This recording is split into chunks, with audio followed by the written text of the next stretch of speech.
नमस्कार, स्वागत है आपका न्यूज एट 10 में। मैं हूं जया सिन्हा और शुरुआत करेंगे इस वक्त की हेडलाइंस के साथ।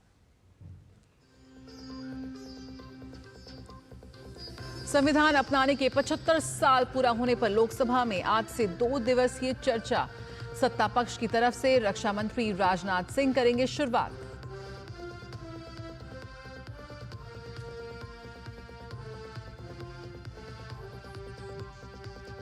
संसद पर आतंकवादी हमले की 23वीं बरसी। शहीदों के सम्मान में संसद भवन परिसर में श्रद्धांजलि कार्यक्रम।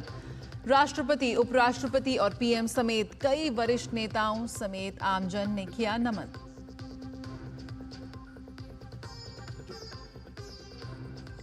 महाकुंभ से पहले प्रधानमंत्री नरेंद्र मोदी आज प्रयागराज दौरे पर। लगभग 5,500 करोड़ रुपए की विकास परियोजनाओं की करेंगे शुरुआत।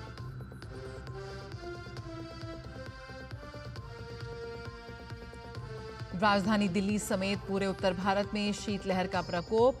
वहीं तमिलनाडु और पुडुचेरी में भारी बारिश के चलते स्कूल बंद।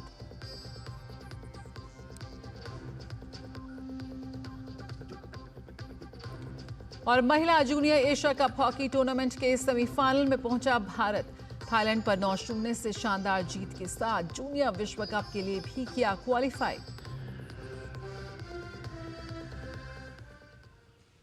संसद हमले के शहीदों को संसद भवन परिसर में श्रद्धांजलि अर्पित की गई। उपराष्ट्रपति और राज्यसभा के सभापति जगदीप धनखड़, लोकसभा अध्यक्ष ओम बिरला, प्रधानमंत्री नरेंद्र मोदी और कई गणमान्य हस्तियों ने शहीदों को श्रद्धा सुमन अर्पित किए। इस अवसर पर केंद्रीय मंत्री और सभी दलों से जुड़े सांसद भी मौजूद रहे। सभी ने आतंकवादियों की उस कायराना हरकत को नाकाम बनाने और अपने प्राण न्यौछावर करने वाले वीरों को नमन किया।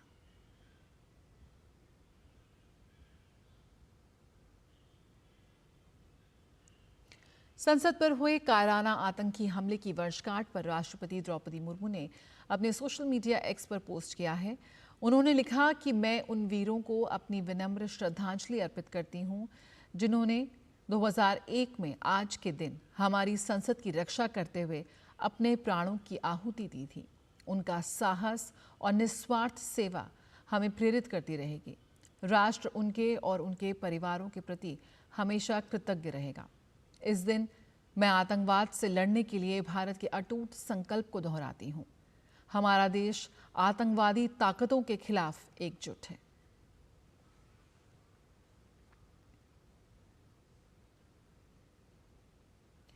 राज्यसभा सांसद स्वाति मालीवाल ने फिर एक बार दिल्ली की मुख्यमंत्री आतिशी पर हमला बोला है।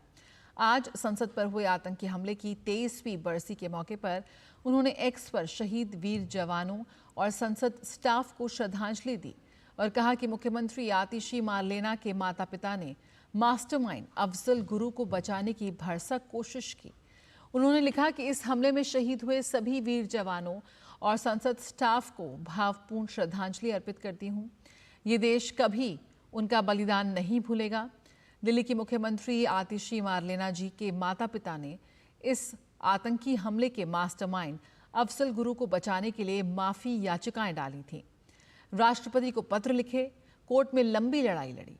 आज उन्हें माफी मांगनी चाहिए और खुलकर बोलना चाहिए कि अफजल गुरु एक आतंकी था। यह हमला सिर्फ संसद पर नहीं बल्कि इस देश के लोकतंत्र पर था।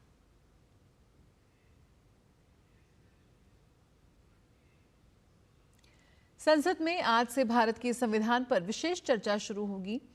संविधान को अंगीकार किए जाने के 75 साल पूरे होने पर आज से 2 दिन तक लोकसभा में बहस होगी। दोपहर 12 बजे तक प्रश्नकाल होगा। इसके बाद संविधान पर चर्चा शुरू हो जाएगी। सत्ता पक्ष की ओर से रक्षा मंत्री राजनाथ सिंह इस बहस की शुरुआत करेंगे, जबकि कांग्रेस की ओर से नेता प्रतिपक्ष राहुल गांधी चर्चा में शामिल होंगे।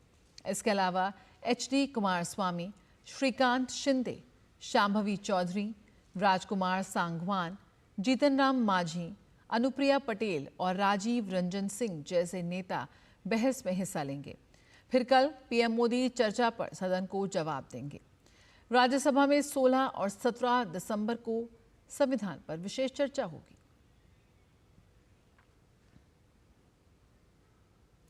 संसद के दोनों सदन में विधायी कार्यों की बात की जाए तो लोकसभा में आज गोवा विधानसभा क्षेत्रों में अनुसूचित जनजातियों के प्रतिनिधित्व के पुनर्समयोजन विधेयक 2024 पर चर्चा होगी।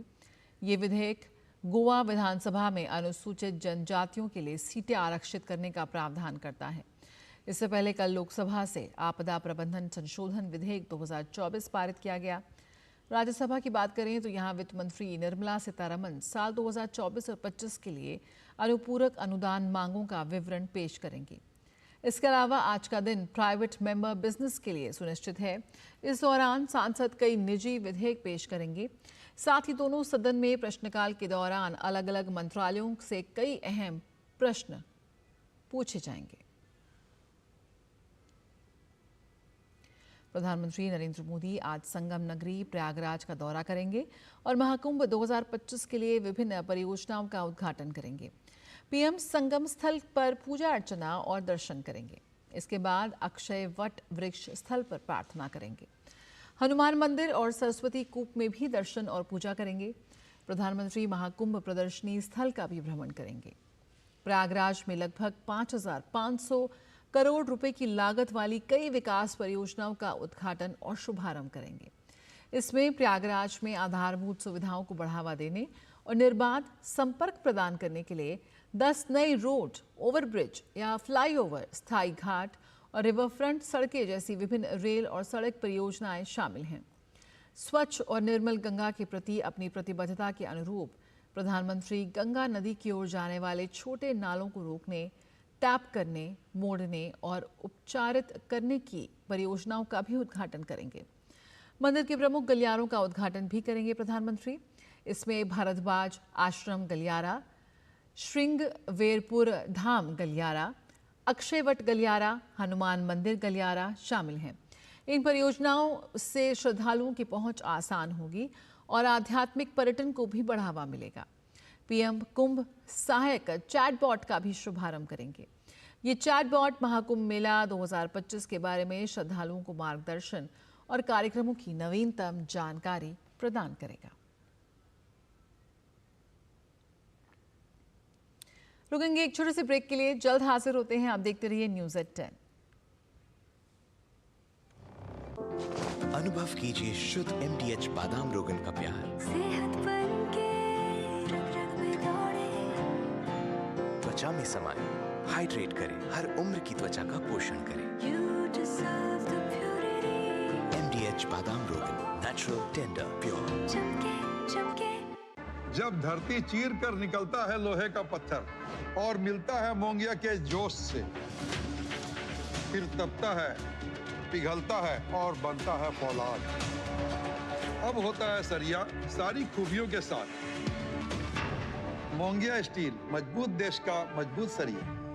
पापा ने कहा इंजीनियर बनो, बन गया। हस्बैंड बनो, वो भी बन गया। पर मूर्ख बनो तो कहा ही नहीं।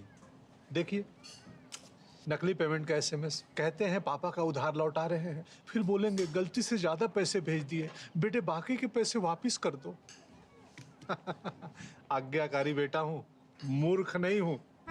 याद रहे, UPI सेफ है, मगर कोई ऐसे बेवकूफ बनाए तो कहो मैं मूर्ख नहीं हूं।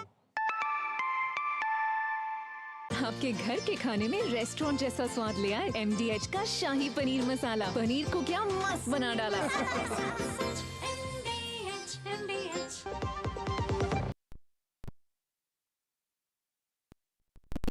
जहां पर कई स्कूलों को फिर से आज सुबह बम से उड़ाने की धमकी वाले ईमेल भेजे गए हैं। ईमेल में कहा गया कि स्कूल परिसर में कई विस्फोटक सामग्री लगाई जा चुकी है। साथ ही कहा गया कि विस्फोटक स्कूल सहित आसपास के लोगों को नुकसान पहुंचाने के लिए अपने अंदर पर्याप्त क्षमता रखता है। इस ईमेल के बाद दिल्ली फायर सर्विस के अधिकारी और पुलिस मौके पर है। टीम को कहीं भी कुछ भी संदिग्ध नहीं मिला है। दिल्ली के अलग अलग स्कूलों को पहले भी इस तरह से धमकी भरे ईमेल भेजे गए थे।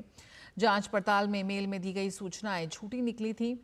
जानकारी के मुताबिक इस बार भेजे गए ईमेल में पेरेंट्स टीचर्स मीटिंग का भी जिक्र किया गया है, जिसके बाद दिल्ली पुलिस इस एंगल पर भी जांच कर रही है कि किसी ने जानबूझकर ये लिखकर ईमेल कर शरारत तो नहीं की है। अब तक 30 स्कूल को धमकी भरे मेल आए हैं। साथ ही एहतियात के तौर पर स्कूल खाली कराए जा रहे हैं।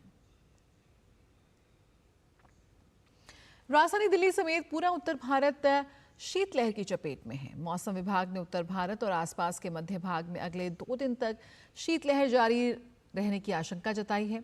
हरियाणा के कुछ भागों, पंजाब, राजस्थान और उत्तर प्रदेश में भी शीतलहर की आशंका जताई गई है। ठंड की वजह से दिल्ली का न्यूनतम तापमान गिरकर 6 डिग्री सेल्सियस पहुंच गया। वहीं दिल्ली में बढ़ती ठंड से बचने के लिए बेघर लोग रैन बसेरे में शरण ले रहे हैं। वहीं दिल्ली में प्रदूषण गुणवत्ता सूचकांक एक बार फिर से बेहद खराब श्रेणी में जाता हुआ दिख रहा है। दिल्ली के नेहरू नगर में आज सुबह सबसे अधिक AQI 330 दर्ज किया गया। इसके अलावा बवाना, पूसा, सिरी फोर्ट, विवेक विहार और आनंद विहार में AQI 300 के पार दर्ज किया गया है। इस बीच मुंबई में सुबह सवेरे धुंध की चादर छाई हुई दिखी।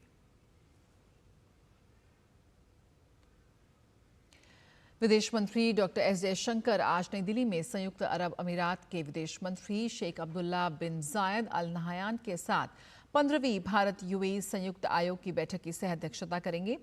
इससे पहले नई दिल्ली में कल दोनों नेताओं ने चौथी भारत संयुक्त अरब अमीरात रणनीतिक वार्ता की सह अध्यक्षता की। डॉक्टर जयशंकर ने सोशल मीडिया पोस्ट में कहा कि रणनीतिक वार्ता प्रभावी मंच है जो नेतृत्व मार्गदर्शन को वास्तविकता में बदलने में मदद करता है।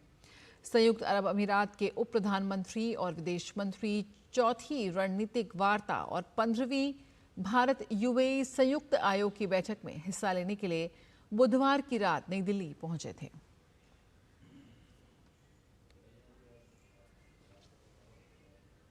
हॉकी के राष्ट्रीय और अंतर्राष्ट्रीय मुकाबले अब देश के हर घर में देखे जाएंगे। दरअसल भारत की राष्ट्रीय प्रसारणकर्ता दूरदर्शन ने ऐतिहासिक कदम उठाते हुए हॉकी इंडिया लीग के साथ आधिकारिक प्रसारण भागीदार के तौर पर करार किया है। प्रसार भारती के अध्यक्ष नवनीत सहगल और हॉकी इंडिया लीग के संचालन समिति के सदस्य भोलानाथ सिंह के बीच इस करार पर हस्ताक्षर हुआ है। इस करार पर हस्ताक्षर के दौरान प्रसार भारती के अन्य अधिकारीगण भी मौजूद रहे।